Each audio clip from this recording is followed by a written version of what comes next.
721, Big 550, KTRS. Gail Pennington, St. Louis Post-Dispatch TV critic. It was your big night last night, Gail Pennington. But you just made me miss Mad Men by playing the theme song. Well, that was the whole idea. Yeah. Your boy finally brought it home, Jon Hamm. Finally. He had lost 7 times in a row for Mad Men, but when he went up on stage, they said it was his first win in 16 nominations. Well, so he had lost for other things as well. Right, exactly. I mean, it was so bad, I even think he lost to Susan Lucci at one point. I think it maybe, or Angela Lansbury. Remember when she lost all those times, like 35 times? So he gets his due. Olive Kitteridge is a show I've never heard of until last night when it brought home all the Emmys, including Bill Murray. You should watch it. It's a two-part, really short miniseries long movie based on a really good book. And Frances McDormand is fantastic in it, but she's certainly become a wacky character. I don't. Yeah. You mean on screen on the or air? off screen? Yeah. Good question. Yeah. On the air or off the air? Well, in both of her appearances on stage, she was very odd. She looked like she was from Fargo. My favorite movie. Okay, so you would recommend this Olive Kitteridge then? Yes, give it a chance. It's a little bit slow, but it's a fantastic performance, and Bill Murray comes in part 2, and you'll really like it. So is it worth all those Emmys that it got? Oh yeah, it was one of the best things of the year. All right, what else stood out for you last night? Did broadcast TV win anything? We were talking about that. Viola won for How I Killed Your Mother. Oh, thank heaven. Or What Do I Have to Do to Kill Your Mother? How to Get Away with Murder. Who Am I Going to Kill Tonight or something? What the name of that show was? Right. I mean, that wins, but outside of that, I mean, did Amazon.com win more Emmys than the TV stations? I haven't looked at the breakdown, but I would guess that maybe Amazon did because Transparent won, which is a fantastic show. And Jeffrey Tambor's amazing in it. What's that one about? Jeffrey Tambor plays a man who, with grown children and an ex-wife, tells them he's always been a woman and he's going to become a woman. You know, that was a role Jeffrey Tambor was born to play. He's not a pretty woman.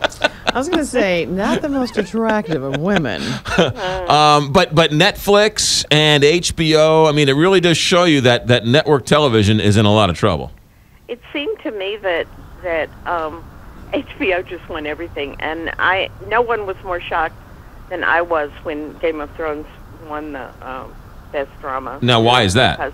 Because it's a great show. This wasn't its best season, but shows like that with the fantasy element, not quite science fiction, but definitely a big streak of fantasy in it, and set in a place that doesn't really exist, and don't win Emmys.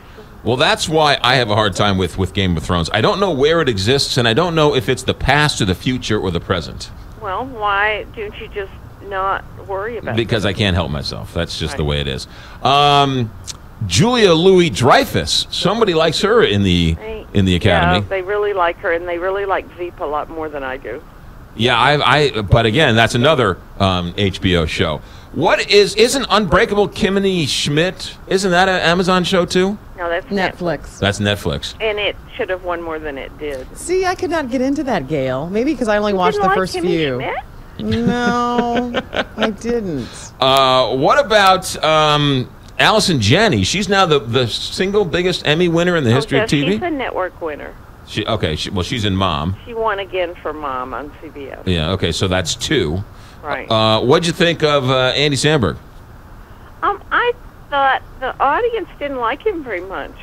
Did you see how quiet they were, and how every joke, even his funny ones, just were dead air, and he kind of stood there almost laughing at himself, waiting for them to laugh, and they never did. I think it's an impossible room. That's such a giant room. It's a very difficult room. It could be also they've just gotten Botox, many of them, and they couldn't smile.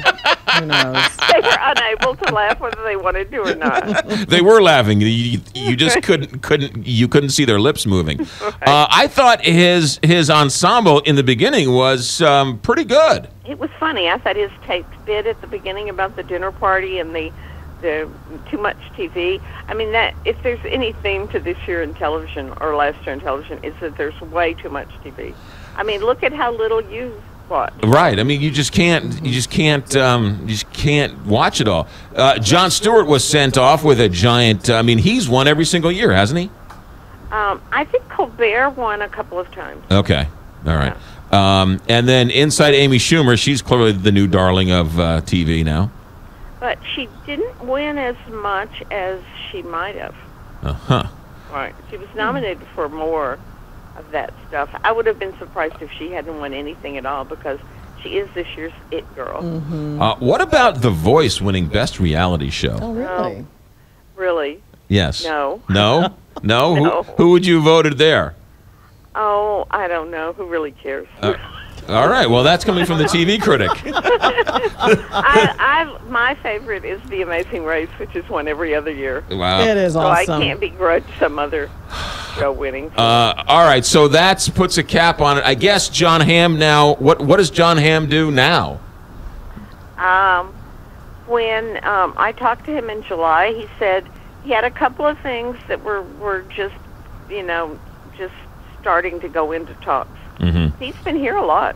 Well, you know what's interesting about him is that with some of the others, he hasn't really done anything else. I know he's done a couple of small movies, but nothing else has really taken off for him. I don't know if that's his choice or he sort of likes his downtime, but he hasn't really had any other breakout success. Not in movies, that's for sure. Yeah. Do you think this Emmy win will hit maybe studio heads will open their eyes? If he wasn't already on their radar, I don't know what this would do to. Yeah. Did you know who the people he thanked were? Were those the people, his aunts and uncles here in St. Louis? No, they were the John Burroughs families that took him in and really took care of him after his mother died. Right. So, there were four couples he named were ones he's particularly close to. So, what do you mean now? He went to go live with them? No, but they just sort of mothered him. Gotcha. And it was a really difficult position for a little boy without a mother. Sure. And either he or Joe Buck tells the story that he was sitting on Joe Buck's couch saying, "I'm going to go to Hollywood one more time." Right. Yeah. And then ends up getting this strange, weird show called Mad Men a lot of people are talking about. And so we'll sort of see what happens. And there you go. All right, Gail, when can we read you? When can we see you? I wish everybody'd go online and read my big fall TV preview because this is the week. This is the week that all the new shows debut. This is it. We'll be talking about these new award-winning shows next year at this time. Gail Pennington, bleary-eyed and tired, but she got up early for us. Gail Pennington, have a good week. Bye, Thanks. guys. Take care. TV critic extraordinaire Gail Pennington here on the Big 550 KT.